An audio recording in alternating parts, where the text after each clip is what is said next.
What you've just heard is one of the many deaths from the monkey, the new major motion picture from Osgood Perkins, Stephen King, and James Wan. Experience it in theaters everywhere this Friday, because everybody dies, and that's life.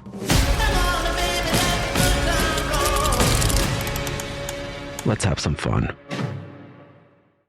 Hey everyone, and welcome back to Big Mad True Crime, where we get big mad over true crime. I'm your host, Heather Ashley, and today's case is out of Florida, and it is like nothing I have ever seen. This is a case where just when you think you figured it out, everything changes, and just when you think things can't get any more bizarre, the threshold breaks. It has more sinister twists and turns and outright batshit bonkery than you could ever imagine, so this will be part 1 of 2, and you'll understand why in about a half an hour. With all that being said, small talk sucks, so let's dive in.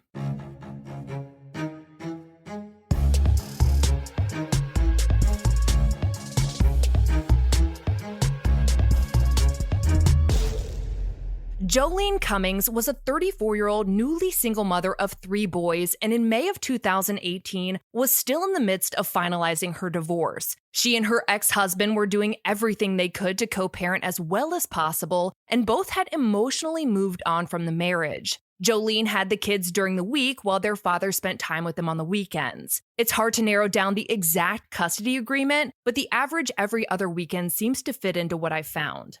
Becoming a single mother wasn't anything Joleen had planned on, but she was doing the damn thing. Like many moms, she was always rushing around from home to the babysitter to work and everything else the boys had going on, but she loved every minute of it. Coming home to her little boy mom household was the best part of her day every day, which is why it was strange when on Sunday, May 13th, 2018, at the end of the boys' weekend with their dad, she didn't show up to their designated pickup spot to pick them up. They would swap the kids at a Winn-Dixie in Hilliard about a mile from her house. Her ex-husband told the Florida Times that there had been times where she'd taken off for the weekend before, but she'd always answered her phone. This time, when he tried getting in touch with her to see where she was, all he got was her voicemail. Not only was this out of character for Joleen, it was also Mother's Day and her birthday. There was no way she'd just skip town without telling anyone, foregoing spending Mother's Day and her own birthday without her sons. Something seemed off, so he called Joleen's mom. Her mom hadn't talked to her in the past week, but when she tried to call her, she too got her voicemail. Her mom and ex-husband hoped for the best and gave Joleen a little time to turn up, but by the next morning when she didn't show up for work, Joleen Cummings was officially reported missing. This is not one of those cases where law enforcement waited around to see if someone would turn up or hesitated for even a second to use every single resource within their power. No, the Nassau County Sheriff's Office hit the ground running, and their first order of business was tracking down the last place she was seen. With Joleen nor her vehicle at her house, they went to her work. She'd been a cosmetologist for a salon called Tangles in Yulee, so they asked her coworkers when they'd last seen her. Everyone at the salon was on edge. Joleen had worked there for 6 years, and her coworkers and clients were like family to her. They knew in their hearts that she would never just abandon her kids. They were more than happy to help the police, and in doing their interviews, the consensus was that Joleen was last seen around 5 p.m. on Saturday after her shift ended. One coworker told News4 Jax that she had been talking about her Mother's Day plans with her boys.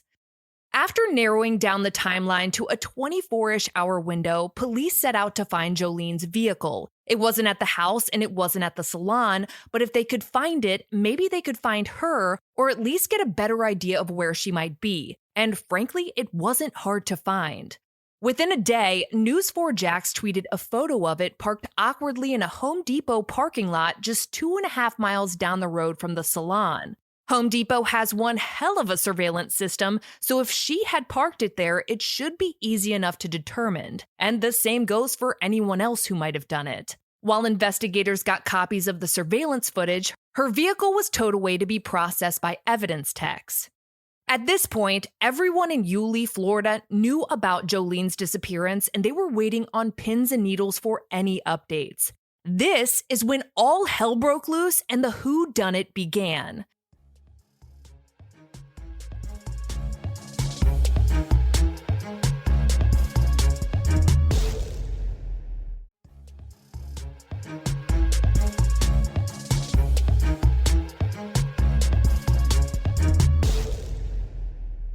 WOKV started looking into any interactions Joleen might have recently had with police, and they found one. According to a police report, just 5 days prior to her disappearance, police had been called to her house after a neighbor heard screams and the sound of things breaking inside. It was a domestic disturbance with her recent ex-boyfriend, Jason. The neighbor told News4Jax that she'd heard them yelling before, but this time was different. That Joleen sounded more frantic and thought maybe it was because the boys were there. When she heard Joleen tell them to get into the room, she knew she had to call for help.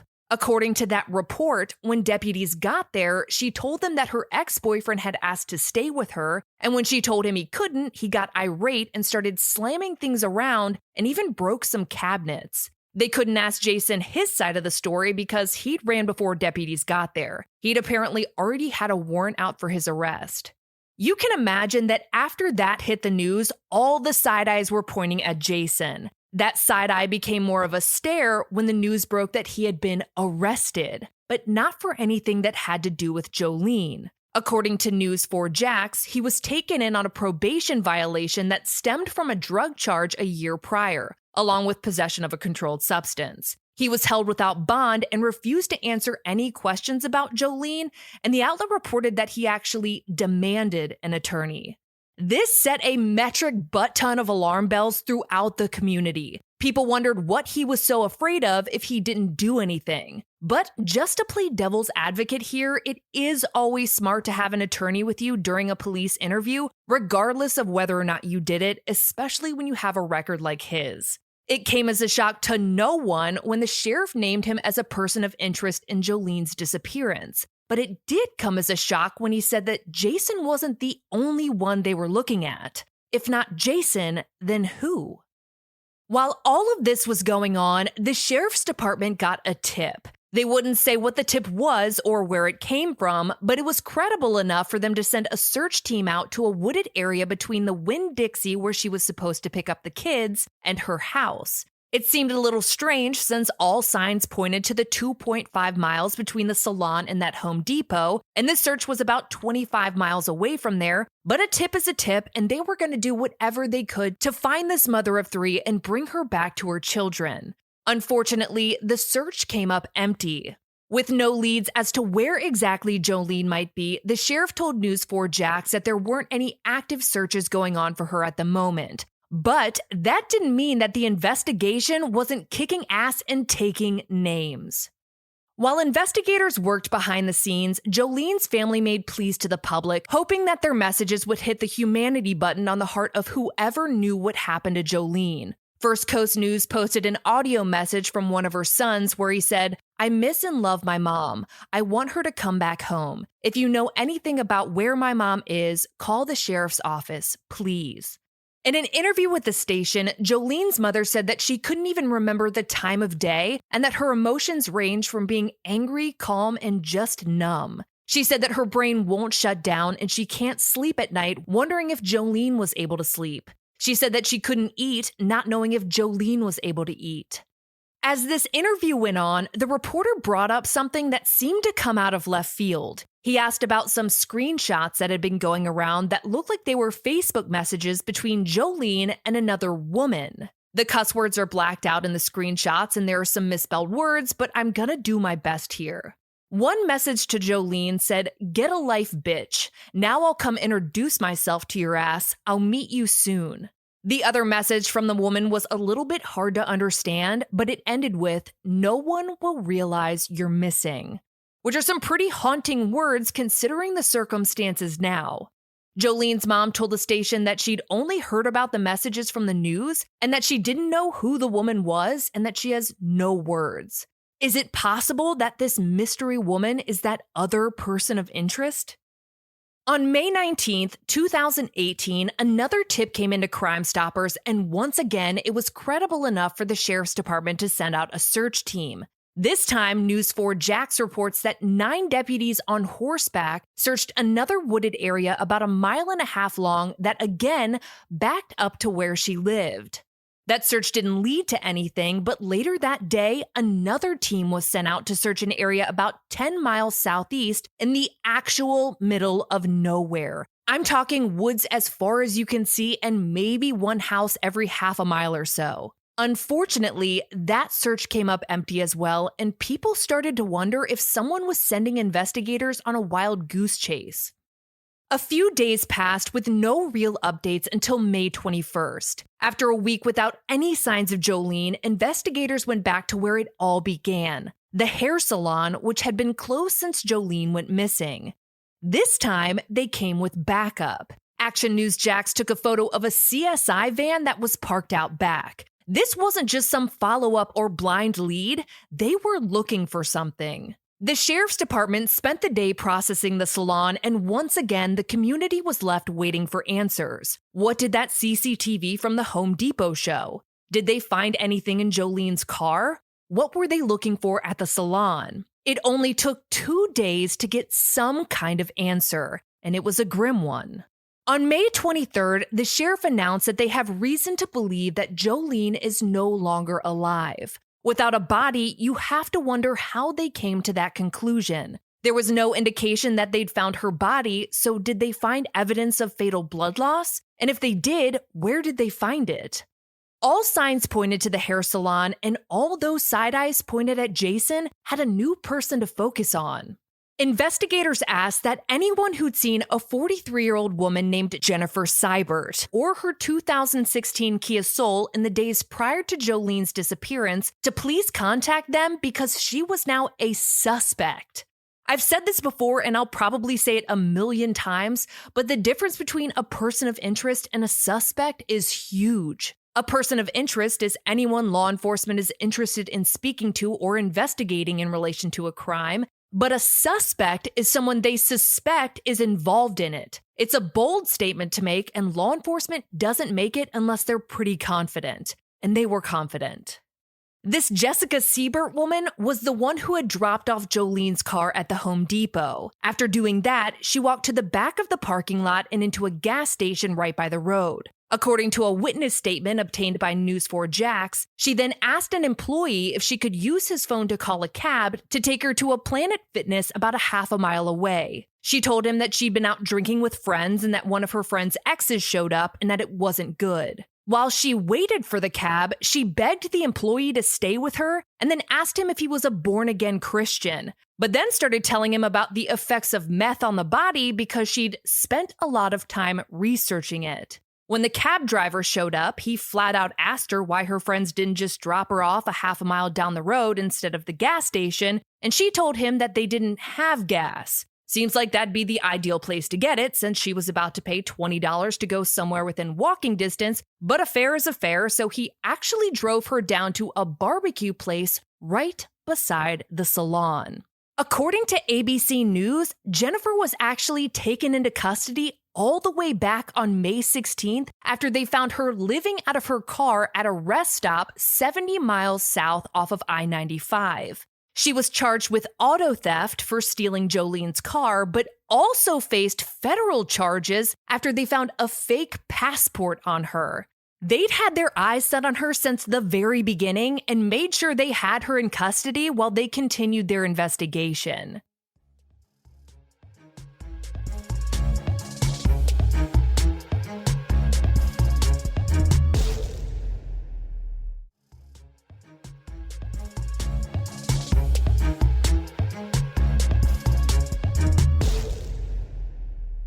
If you're anything like me, at this point in the investigation, you're wondering, who the hell is Jennifer Seibert? Well, Jennifer was another stylist at Tangle Salon, but according to Fox News, had only worked there for a month. The major issue here, though, is that Jennifer Seibert wasn't the actual Jennifer Seibert. The real Jennifer Seibert was a 13-year-old girl who died in a car accident overseas and was buried in Butler County, Pennsylvania in 1987.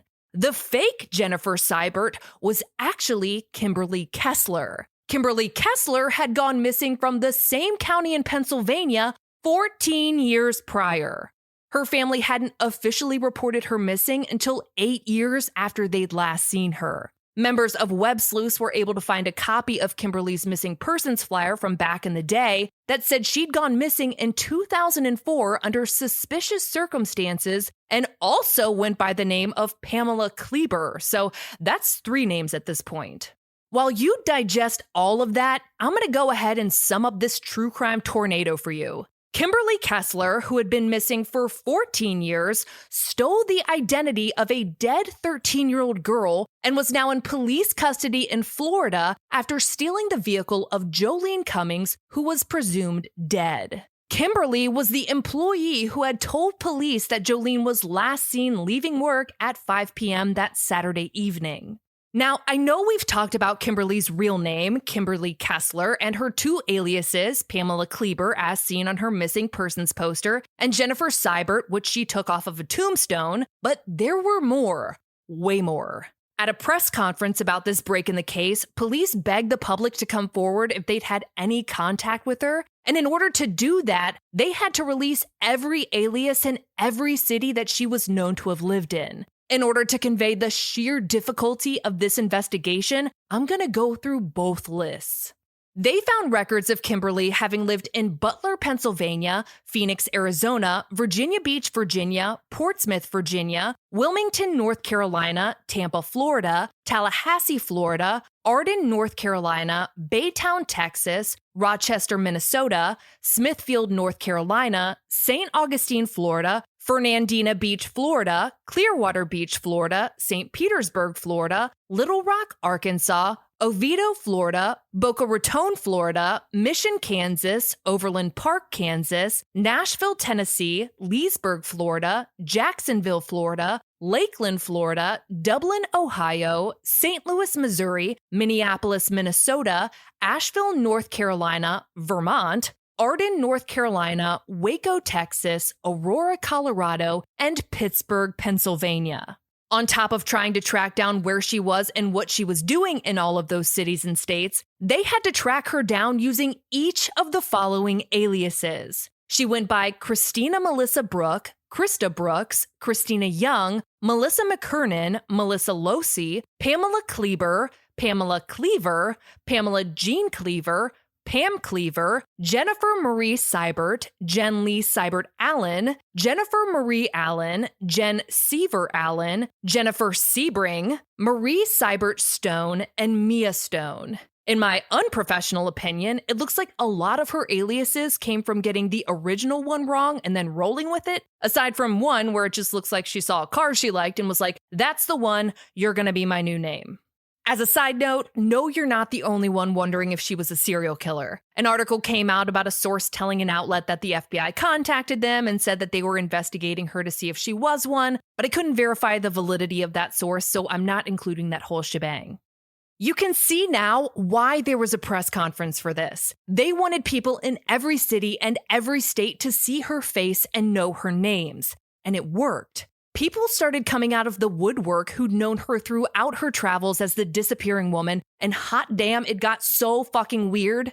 A woman who knew her when she was little, you know, with her OG identity of Kimberly Kessler, told Action Jack's News that she was a nice kid, but had a violent streak when it came to her brother, saying that one time Kimberly told her that she wanted to kill him with a baseball bat, to which this person told her, "Kimberly, you can't do that. You cannot make this shit up," and I literally struggled over when to say, "You can't make this shit up," because let's keep going.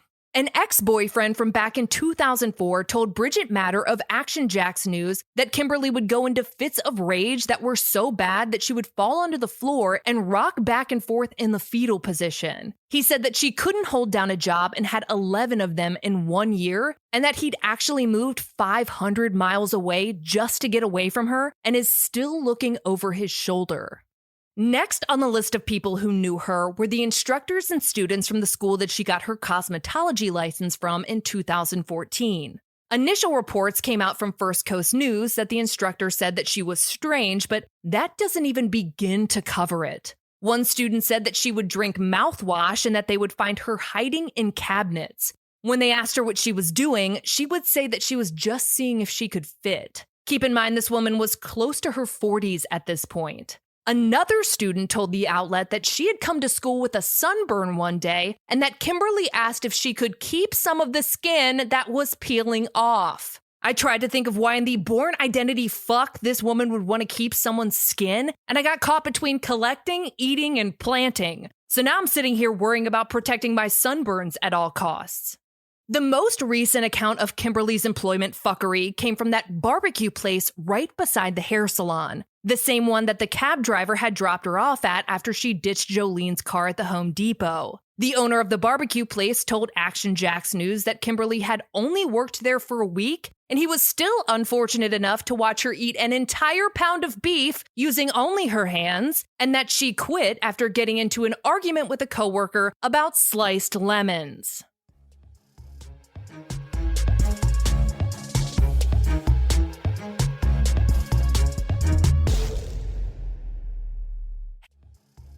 Ladies and gentlemen, we are now boarding Group A. Please have your boarding passes ready to scan. If your phone is cracked, old, or was chewed up by your Chihuahua travel companion, please refrain from holding up the line. Instead, go to Verizon and trade in any phone in any condition from one of their top brands for the new Samsung Galaxy S25 Plus with Galaxy AI, and a watch and tab on any plan. Only on Verizon. With new line on my plan. Service plan required for watch and tab. Additional terms apply. See Verizon.com for details.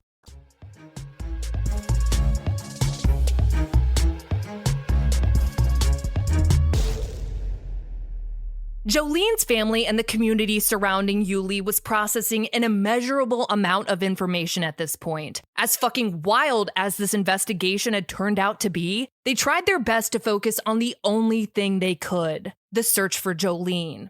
Her family, friends, the community, local law enforcement, the Attorney General's office, and the FBI utilized vehicles, ATVs, boats, canines, helicopters, airplanes, you name it, and they searched everywhere they possibly could. Dense woods, fields, ponds, etc., but not a single one of those searches seemed to lead them any closer to finding Joleen's body. It felt like they knew they had the right person, but they needed to find all the evidence they could to build a case, since as of yet, Kimberly had only been charged with stealing Joleen's car. The sheriff spoke out and said that if he gave out all the details of what they know, they'd be shocked. And this community had already been thoroughly shook, so trying to imagine what could still shock them feels impossible. But rest assured, it was possible. Kimberly had her first day in court for the car theft charge on July 7th, 2018, and pled not guilty. Seems pretty stupid considering they had her on camera ditching the car, then on camera at the gas station, witness statements from the gas station, the cell phone record of her using the employee's phone to call a cab, and the cab driver's witness statement. But hey, have at it. She was held on a $500,000 bond, so she wasn't going anywhere, and they flat out said that they expected more charges to be brought against her once the results came back from the umpteen things that were being tested at the crime lab. It wasn't until Kimberly's arraignment that News4Jax reports that Joleen's ex-boyfriend Jason was officially cleared as being a person of interest. Almost a week passed after Kimberly's arraignment with no new updates, which was odd when it came to this case. But in true fashion, on June 12th, one came and it was as wild as the rest of them. Russell Colburn reported that Kimberly had gone on a hunger strike, claiming that the jail she was at was trying to poison her. She refused to eat unless they moved her to another facility, so they did. And yes, we all just had the same reaction. Once at the new facility, Kimberly kept the only promise she had ever made and resumed her consumption of vittles. The searches for Joleen continued around the community. Her family wasn't going to stop until they could give her a proper burial and have a place to visit her, and law enforcement was going to do whatever they could to build their case against Kimberly. Just 1 month later, that search reached a 7-day, 2,700-ton level. But exactly who was searching, where it was, and what they found is going to have to wait until next week. For all photos pertaining to this case, check out Joleen's highlight at the top of my Instagram profile at @TheHeatherAshley, and join me there tonight at 8:30 p.m. Eastern, where you go live with me and we talk about today's episode and all other true crime cases on your mind. If you like your podcast ad-free, head over to our Patreon at patreon.com/BigMadTrueCrime, where for just $1 a month, your episodes are totally ad-free. If you need more episodes in your life, for just $5 a month, you get a bonus episode on the first Monday of every month. All your episodes are ad-free, and you'll also receive a forever discount code for all Big Mad True Crime merch. And of course, anytime you sign up, you get instant access to all previous bonus episodes. I'll be bringing you part 2 a week from today, and I cannot wait. But until then, we out.